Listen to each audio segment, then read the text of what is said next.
Luc, chapitre 7. Après avoir prononcé toutes ces paroles devant le peuple qui l'écoutait, Jésus entra dans Capernaüm. Un officier romain avait un esclave auquel il était très attaché et qui était malade, sur le point de mourir. Il entendit parler de Jésus et il lui envoya quelques anciens des Juifs pour lui demander de venir guérir son esclave. Ils arrivèrent vers Jésus et le supplièrent avec insistance, disant: « Il mérite que tu lui accordes cela, car il aime notre nation et c'est lui qui a fait construire notre synagogue. » Jésus partit avec eux.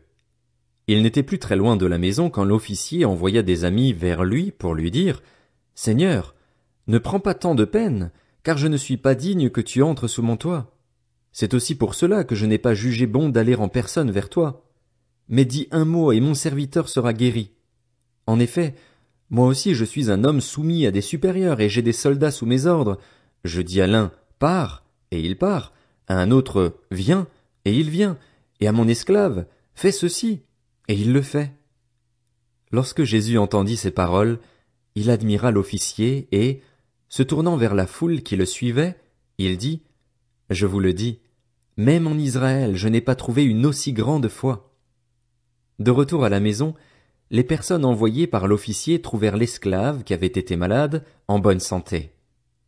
Le jour suivant, Jésus alla dans une ville appelée Naïn. Ses disciples, en assez grand nombre, et une grande foule faisaient route avec lui. Lorsqu'il fut près de la porte de la ville, voici qu'on portait en terre un mort, fils unique de sa mère qui était veuve. Beaucoup d'habitants de la ville l'accompagnaient.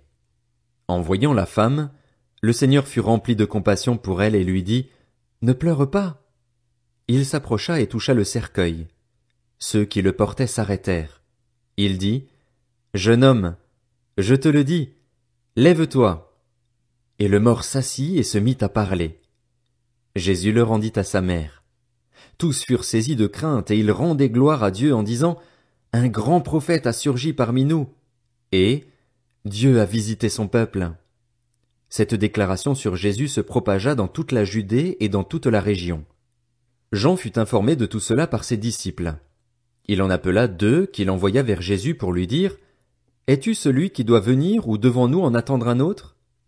Arrivés vers Jésus, ils dirent: « Jean-Baptiste nous a envoyés vers toi pour te demander: « Es-tu celui qui doit venir ou devons-nous en attendre un autre ?»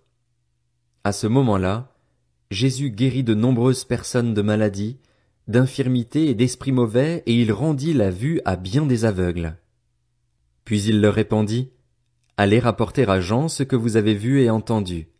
Les aveugles voient, les boiteux marchent, les lépreux sont purifiés, les sourds entendent, les morts ressuscitent, la bonne nouvelle est annoncée aux pauvres. Heureux celui pour qui je ne représenterai pas un obstacle. » Lorsque les messagers de Jean furent partis, Jésus se mit à dire à la foule au sujet de Jean: « Qu'êtes-vous allé voir au désert? Un roseau agité par le vent? Mais qu'êtes-vous allé voir? Un homme habillé de tenue élégante? Ceux qui portent des tenues somptueuses et qui vivent dans le luxe se trouvent dans les maisons des rois. Qu'êtes-vous donc allé voir? Un prophète? Oui, je vous le dis, et plus qu'un prophète. C'est celui à propos duquel il est écrit: « Voici, j'envoie mon messager devant toi pour te préparer le chemin. » Je vous le dis, parmi ceux qui sont nés de femmes, aucun prophète n'est plus grand que Jean-Baptiste. Cependant, le plus petit dans le royaume de Dieu est plus grand que lui. Tout le peuple qui l'a entendu et même les collecteurs d'impôts ont reconnu la justice de Dieu en se faisant baptiser du baptême de Jean. Mais les pharisiens et les professeurs de la loi, en ne se faisant pas baptiser par lui, ont rejeté le plan de Dieu pour eux. À qui donc comparerai-je les hommes de cette génération? À qui ressemblent-ils? Ils ressemblent à des enfants assis sur la place publique, qui se parlent les uns aux autres et disent: « Nous vous avons joué de la flûte et vous n'avez pas dansé. Nous avons entonné des chants funèbres et vous n'avez pas pleuré. » En effet, Jean-Baptiste est venu, il ne mange pas de pain et ne boit pas de vin, et vous dites: « Il a un démon. » Le Fils de l'homme est venu, il mange et il boit, et vous dites: « C'est un glouton et un buveur, un ami des collecteurs d'impôts et des pécheurs. » Mais la sagesse a été reconnue juste par tous ses enfants. Un pharisien invita Jésus à manger avec lui. Jésus entra dans la maison du pharisien et se mit à table. une femme pécheresse qui se trouvait dans la ville apprit qu'il était à table dans la maison du pharisien. Elle apporta un vase plein de parfums et se tint derrière, aux pieds de Jésus. Elle pleurait. Et bientôt elle lui mouilla les pieds de ses larmes, puis les essuya avec ses cheveux, les embrassa et versa le parfum sur eux. Quand le pharisien qui avait invité Jésus vit cela, il se dit en lui-même, « Si cet homme était prophète, il saurait qui est celle qui le touche et de quel genre de femme il s'agit. Il saurait que c'est une pécheresse. » Jésus prit la parole et lui dit, « Simon, j'ai quelque chose à te dire. »« Maître, parle, » répondit-il. Un créancier avait 2 débiteurs. L'un d'eux lui devait 500 pièces d'argent et l'autre 50. Comme il n'avait pas de quoi le rembourser, il leur remit à tous 2 leurs dettes. Lequel des 2 l'aimera le plus? Simon répondit, celui, je pense, auquel il a remis la plus grosse somme. Jésus lui dit, tu as bien jugé. Puis il se tourna vers la femme et dit à Simon, tu vois cette femme? Je suis entré dans ta maison et tu ne m'as pas donné d'eau pour me laver les pieds. Mais elle les a mouillés de ses larmes et les a essuyés avec ses cheveux. Tu ne m'as pas donné de baiser. Mais elle, depuis que je suis entré, elle n'a pas cessé de m'embrasser les pieds. Tu n'as pas versé d'huile sur ma tête. Mais elle a versé du parfum sur mes pieds. C'est pourquoi je te le dis, ses nombreux péchés ont été pardonnés, puisqu'elle a beaucoup aimé. Mais celui à qui l'on pardonne peu aime peu. Et il dit à la femme, tes péchés sont pardonnés. Les invités se mirent à dire en eux-mêmes, qui est cet homme qui pardonne même les péchés? Mais Jésus dit à la femme, ta foi t'a sauvée. Pars dans la paix. Luc, chapitre 8. Ensuite, Jésus alla de ville en ville et de village en village. Il prêchait et annonçait la bonne nouvelle du royaume de Dieu. Les 12 l'accompagnaient, avec quelques femmes qui avaient été guéries d'esprits mauvais et de maladies. Marie, dite de Magdala, dont étaient sortis 7 démons, Jeanne, femme de Chuza, l'intendant d'Hérode, Suzanne et beaucoup d'autres, qui le servaient en l'assistant de leurs biens. Une grande foule se rassembla et des gens vinrent vers lui de diverses villes. Alors il dit cette parabole. Un semeur sortit pour semer sa semence. Comme il semait, une partie de la semence tomba le long du chemin. Elle fut piétinée et les oiseaux du ciel la mangèrent. Une autre partie tomba sur un sol pierreux. Quand elle eut poussé, elle sécha, parce qu'elle manquait d'humidité. Une autre partie tomba au milieu des ronces. Les ronces poussèrent avec elle et l'étouffèrent. Une autre partie tomba dans la bonne terre. Quand elle eut poussé, elle produisit du fruit au centuple. Après cela, Jésus dit à haute voix, que celui qui a des oreilles pour entendre, entende. Ses disciples lui demandèrent ce que signifiait cette parabole. Il répondit, il vous a été donné, à vous, de connaître les mystères du royaume de Dieu. Mais pour les autres, cela est dit en parabole, afin qu'en voyant ils ne voient pas et qu'en entendant ils ne comprennent pas. Voici ce que signifie cette parabole. La semence, c'est la parole de Dieu. Ceux qui sont le long du chemin, ce sont ceux qui entendent. Puis le diable vient et enlève la parole de leur cœur, de peur qu'ils ne croient et soient sauvés. Ceux qui sont sur le sol pierreux, ce sont ceux qui, lorsqu'ils entendent la parole, l'acceptent avec joie. Mais ils n'ont pas de racines, ils croient pour un temps et abandonnent au moment de l'épreuve. Ce qui est tombé parmi les ronces, ce sont ceux qui ont entendu la parole, mais en cours de route ils la laissent étouffer par les préoccupations, les richesses et les plaisirs de la vie, et ils ne parviennent pas à maturité. Ce qui est tombé dans la bonne terre, ce sont ceux qui ont entendu la parole avec un cœur honnête et bon, la retiennent et portent du fruit avec persévérance. Personne n'allume une lampe pour la couvrir d'un vase ou la mettre sous un lit, mais il la met sur un support, afin que ceux qui entrent voient la lumière. Il n'y a en effet rien de caché qui ne doive être mis en lumière, rien de secret qui ne doive être connu et mis au jour. Faites donc bien attention à la manière dont vous écoutez, car on donnera à celui qui a, mais à celui qui n'a pas on enlèvera même ce qu'il croit avoir. La mère et les frères de Jésus vinrent le trouver, mais ils ne pouvaient pas l'approcher à cause de la foule. On lui dit, ta mère et tes frères sont dehors et ils désirent te voir. Mais il répondit, ma mère et mes frères, Ce sont ceux qui écoutent la parole de Dieu et qui la mettent en pratique. Un jour, Jésus monta dans une barque avec ses disciples. Il leur dit, « Passons sur l'autre rive du lac. » Et ils partirent. Pendant qu'ils naviguaient, Jésus s'endormit. Un tourbillon s'abattit sur le lac, la barque se remplissait d'eau et ils étaient en danger. Ils s'approchèrent et le réveillèrent en disant, « Maître, Maître, nous allons mourir. » Il se réveilla et menaça le vent et les flots. Ceux-ci s'apaisèrent et il y eut un calme plat. Puis il leur dit, « Où est votre foi ?» Saisis de frayeur et d'étonnement, ils se dirent les uns aux autres, « Qui est donc cet homme? Il donne des ordres même au vent et à l'eau, et ils lui obéissent. » Ils abordèrent dans le pays des Gadaréniens, qui est vis-à-vis de la Galilée. Lorsque Jésus fut descendu à terre, un homme de la ville vint à sa rencontre. Il avait des démons depuis assez longtemps. Il ne portait pas de vêtements et n'habitait pas dans une maison, mais dans les tombeaux. Quand il vit Jésus, il poussa un cri, se jeta à ses pieds et dit d'une voix forte, « Que me veux-tu, Jésus, fils du Dieu Très-Haut? Je t'en supplie, ne me tourmente pas. » Jésus ordonnait en effet à l'esprit impur de sortir de cet homme, car il s'était emparé de lui depuis longtemps. On attachait le démoniaque avec des chaînes et on lui mettait les fers aux pieds pour le garder, mais il rompait les liens et il était entraîné par le démon dans les endroits déserts. Jésus lui demanda, « Quel est ton nom? » « Légion, répondit-il, car de nombreux démons étaient entrés en lui. Il suppliait Jésus de ne pas leur ordonner d'aller dans l'abîme.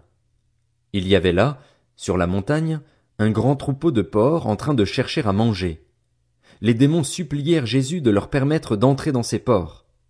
Il le leur permit. Les démons sortirent de cet homme, entrèrent dans les porcs, et le troupeau se précipita du haut de la falaise dans le lac et se noya. Quand les gardiens du troupeau virent ce qui était arrivé, ils s'enfuirent et rapportèrent la nouvelle dans la ville et dans les campagnes.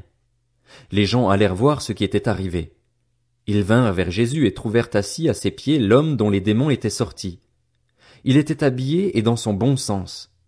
Ils furent saisis de frayeur. Ceux qui avaient été témoins de la scène leur racontèrent comment le démoniaque avait été guéri. Alors tous les habitants du pays des Gadaréniens demandèrent à Jésus de s'en aller de chez eux, car ils étaient saisis d'une grande crainte. Jésus monta dans la barque pour repartir. L'homme dont les démons étaient sortis le priait de le laisser rester avec lui, mais Jésus le renvoya en disant, « Retourne dans ta maison et raconte tout ce que Dieu a fait pour toi. » Il s'en alla et proclama dans toute la ville tout ce que Jésus avait fait pour lui. À son retour, Jésus fut accueilli par la foule, car tous l'attendaient. Voici qu'arriva un homme du nom de Jaïrus, il était chef de la synagogue. Il se jeta à ses pieds et le supplia d'entrer dans sa maison, parce qu'il avait une fille unique d'environ 12 ans qui était mourante. Pendant que Jésus s'y rendait, la foule le serrait de tous côtés. Or il y avait une femme qui souffrait d'hémorragie depuis 12 ans. Elle avait dépensé tout son bien chez les médecins, mais aucun n'avait pu la guérir. Elle s'approcha par derrière et toucha le bord du vêtement de Jésus. Son hémorragie s'arrêta immédiatement. Jésus dit, « Qui m'a touché ?» Comme tous s'en défendaient, Pierre et ceux qui étaient avec lui dirent, « Maître, la foule t'entoure et te presse, et tu dis, « Qui m'a touché ?» Mais Jésus répondit, « Quelqu'un m'a touché, car j'ai senti qu'une force était sortie de moi. » Voyant qu'elle n'était pas passée inaperçue, la femme vint toute tremblante se jeter à ses pieds. Elle déclara devant tout le peuple pourquoi elle l'avait touché et comment elle avait été immédiatement guérie. Alors il lui dit, « Ma fille, prends courage. Ta foi t'a sauvée. Pars dans la paix. » Jésus parlait encore quand quelqu'un arriva de chez le chef de la synagogue et lui dit, « Ta fille est morte, ne dérange plus le maître. » Mais Jésus, qui avait entendu, dit au chef de la synagogue, « N'aie pas peur, crois seulement, et elle sera sauvée. » Lorsqu'il fut arrivé à la maison, il ne laissa personne entrer avec lui, sauf Pierre, Jean et Jacques, ainsi que le père et la mère de l'enfant. Tous pleuraient et se lamentaient sur elle. Alors Jésus dit, « Ne pleurez pas, car elle n'est pas morte, mais elle dort. » Ils se moquaient de lui, sachant qu'elle était morte. Mais il les fit tous sortir, prit la jeune fille par la main et dit d'une voix forte, « Mon enfant, lève-toi. » Son esprit revint en elle et elle se leva immédiatement. Jésus ordonna de lui donner à manger. Les parents de la jeune fille furent remplis d'étonnement. Il leur recommanda de ne dire à personne ce qui était arrivé. Luc, chapitre 9. Jésus rassembla les 12 apôtres et leur donna puissance et autorité pour chasser tous les démons et guérir les maladies. Il les envoya proclamer le royaume de Dieu et guérir les malades. Ne prenez rien pour le voyage, leur dit-il, ni bâton, ni sac, ni pain, ni argent, et n'ayez pas 2 chemises chacun. Quelle que soit la maison où vous entrez, restez-y, et c'est de là que vous partirez. Si l'on ne vous accueille pas, sortez de cette ville et secouez la poussière de vos pieds en témoignage contre eux. Ils partirent et allèrent de village en village. Ils annonçaient la bonne nouvelle et faisaient partout des guérisons. Hérode, le tétrarque, entendit parler de tout ce qui se passait. Il ne savait que penser, car les uns disaient que Jean était ressuscité, d'autres qu'Élie était apparu et d'autres qu'un des prophètes d'autrefois était ressuscité. Mais Hérode disait, « J'ai fait décapiter Jean. Qui donc est cet homme à propos duquel j'entends dire de telles choses ?» Et il cherchait à le voir. À leur retour, les apôtres racontèrent à Jésus tout ce qu'ils avaient fait. Il les prit avec lui et se retira à l'écart, du côté d'une ville appelée Bethsaïda. Mais les gens l'apprirent et le suivirent. Jésus les accueillit. Il leur parlait du royaume de Dieu et il guérissait ceux qui en avaient besoin. Comme le jour commençait à baisser, les 12 s'approchèrent et lui dirent « Renvoie la foule, afin qu'elle aille dans les villages et dans les campagnes des environs pour se loger et pour trouver de quoi manger, car nous sommes ici dans un endroit désert. » Mais Jésus leur dit « Donnez-leur vous-même à manger. » Ils répondirent « Nous n'avons pas plus de 5 pains et 2 poissons, à moins d'aller nous-mêmes acheter des vivres pour tout ce peuple. » En effet, il y avait environ 5000 hommes. Jésus dit à ses disciples « Faites-les asseoir par groupe de 50. » C'est ce qu'ils firent, et tout le monde s'assit. Jésus prit les 5 pains et les 2 poissons, leva les yeux vers le ciel et les bénit. Puis il les rompit et les donna aux disciples afin qu'ils les distribuent à la foule. Tous mangèrent et furent rassasiés, et l'on emporta 12 paniers pleins des morceaux qui restaient. Un jour, Jésus priait à l'écart et ses disciples étaient avec lui. Il leur posa cette question, « Qui suis-je, d'après les foules ?» Ils répondirent, « D'après les uns, Jean-Baptiste. D'après certains, Élie. D'après d'autres, un des prophètes d'autrefois qui est ressuscité. Et d'après vous, qui suis-je ?» leur demanda-t-il. Pierre répondit, « Le Messie de Dieu. » Jésus leur recommanda sévèrement de ne le dire à personne. Il ajouta qu'il fallait que le Fils de l'homme souffre beaucoup, qu'il soit rejeté par les anciens, par les chefs des prêtres et par les spécialistes de la loi, qu'il soit mis à mort et qu'il ressuscite le 3e jour. Puis il dit à tous, « Si quelqu'un veut être mon disciple, qu'il renonce à lui-même, qu'il se charge chaque jour de sa croix et qu'il me suive, car celui qui voudra sauver sa vie la perdra, mais celui qui la perdra à cause de moi la sauvera. Que sert-il à un homme de gagner le monde entier, s'il se perd ou se détruit lui-même?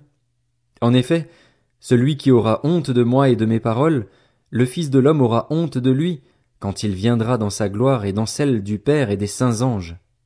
Je vous le dis en vérité, quelques-uns de ceux qui sont ici ne mourront pas avant d'avoir vu le royaume de Dieu. » Environ 8 jours après avoir dit ces paroles, Jésus prit avec lui Pierre, Jean et Jacques, et il monta sur la montagne pour prier.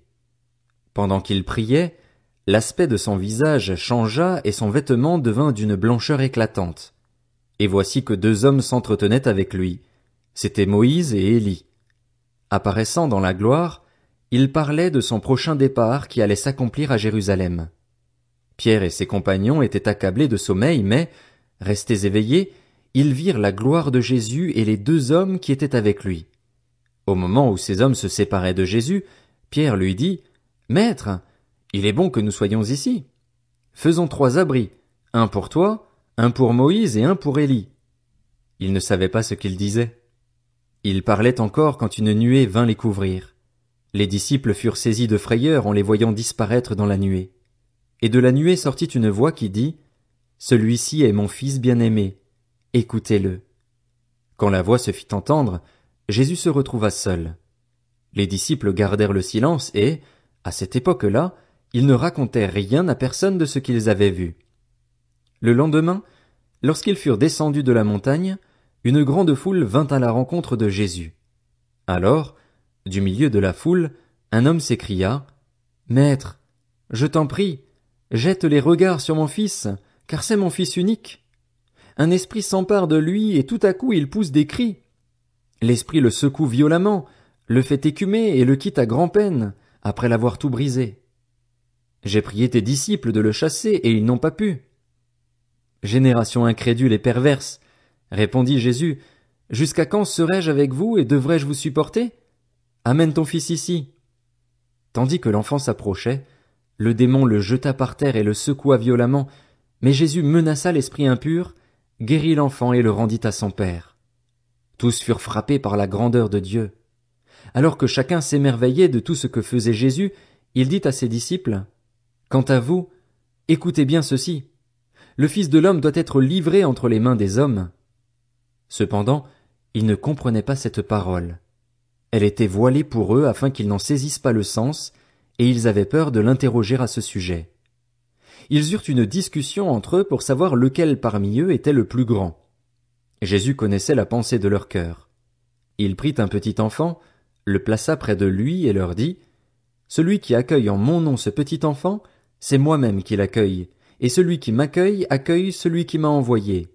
En effet, celui qui est le plus petit parmi vous tous, c'est celui-là qui est grand. » Jean prit la parole et dit, « Maître, nous avons vu quelqu'un chasser des démons en ton nom et nous l'en avons empêché, parce qu'il ne nous suit pas. » « Ne l'en empêchez pas, » lui répondit Jésus, « car celui qui n'est pas contre nous est pour nous. » Lorsqu'approchèrent les jours où il devait être enlevé du monde, Jésus prit la décision de se rendre à Jérusalem. Il envoya devant lui des messagers qui se mirent en route et entrèrent dans un village samaritain pour lui préparer un logement. Mais on refusa de l'accueillir parce qu'il se dirigeait vers Jérusalem. Voyant cela, ses disciples Jacques et Jean dirent, « Seigneur, veux-tu que nous ordonnions au feu de descendre du ciel et de les consumer comme l'a fait Élie ?»